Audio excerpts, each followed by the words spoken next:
بسم اللہ الرحمن الرحیم۔ تاریخ کی طاقتور ترین معذرت۔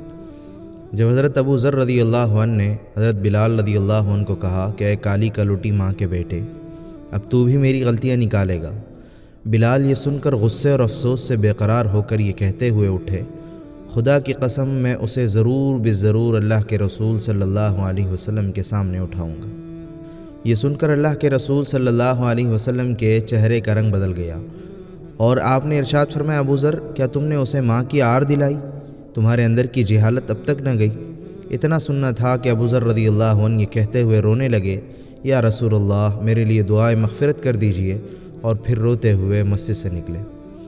باہر آ کر اپنا رخسار مٹی پر رکھ دیا اور بلال رضی اللہ عنہ سے مخاطب ہو کر کہنے لگے، بلال، جب تک تم میرے رخسار کو اپنے پاؤں سے نہ روندو گے، میں اسے مٹی سے نہ اٹھاؤں گا۔ یقیناً تم معزز و محترم ہو اور میں ذلیل و خوار۔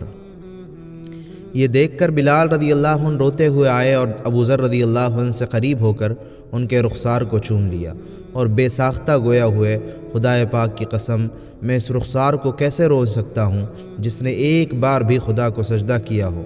پھر دونوں کھڑے ہو کر گلے ملے اور بہت روئے۔ اور آج ہم میں سے ہر ایک دوسرے کی 10 بار ہتک کرتا ہے، مگر کوئی یہ نہیں کہتا کہ بھائی معاف کریں، بہن معذرت قبول کریں۔ یہ سچ ہے کہ ہم آئے دن لوگوں کے جذبات کو چھلنی کر دیتے ہیں، مگر ہم معذرت کے الفاظ تک زبان سے ادا نہیں کرتے، اور معاف کر دیجئے جیسا ایک عدد لفظ بھی کہتے ہوئے ہمیں شرم آتی ہے۔ معافی مانگنا عمدہ ثقافت اور بہترین اخلاق ہے، جبکہ کئی لوگ سمجھتے ہیں کہ یہ خود کی بے عزتی اور اہانت ہے۔ ہم سب مسافر ہیں اور سامان سفر نہایت تھوڑا ہے۔ ہم سب دنیا اور آخرت میں اللہ سے معافی اور درگزر کا سوال کرتے ہیں۔